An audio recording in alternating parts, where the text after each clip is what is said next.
midline is huge. Huge. And speaking of crossing midline, I don't have this in any of my things, but I talk about it a lot. I think it's Sundeck is the person who does the infinity walking. You know what that is? Yeah. You walk in this figure 8, but you keep looking in one direction as you're doing it. Now that would be a perfectly good activity for little ones to follow the leader and follow around in an 8. And the idea with the infinity walking is that, see how I have to keep shifting my, man, I look like I'm drunk. I hope I'm popping policeman of the whistle. So that 8 has some very miraculous thing it's doing to your whole body.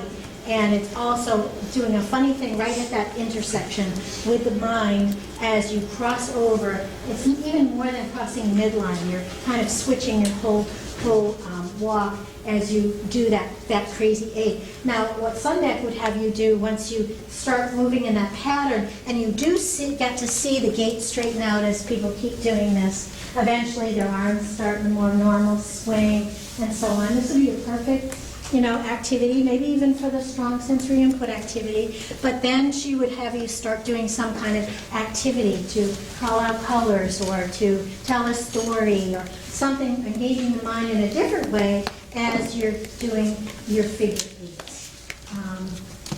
So I think I really like that, the rhythm of that. Of course, rhythm is something we're looking for here. Anything that's going to create rhythm. And the reason why we turn these games, believe it or not, just putting out things that people have to put beanbags on. Okay.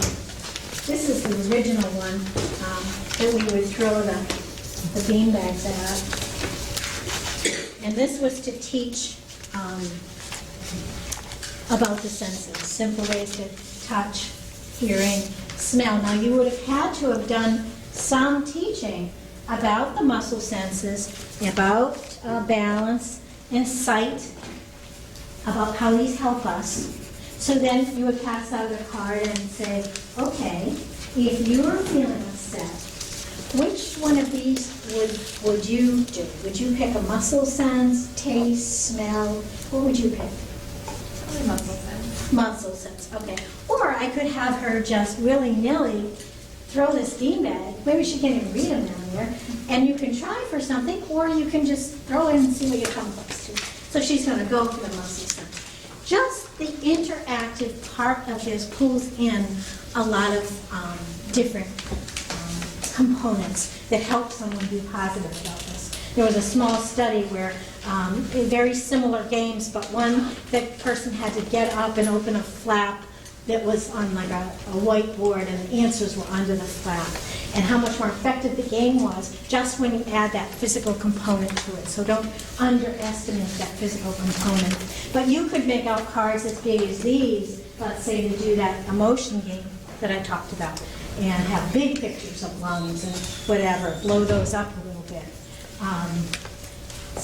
And again, these are things that you can print out that are definitely in this book. I'll pass the book around. Too much time. That book is just a sample. She doesn't have that. She doesn't have that. No, she has the CD. You can print out. However, that's something we're thinking we might like to publish. Don't you think that would be? Yes. You have it in your hand. I think it would be easier to explore and just be able to say, oh yeah, this would work for me. Yeah. I think that The other thing is, at schools now, we don't have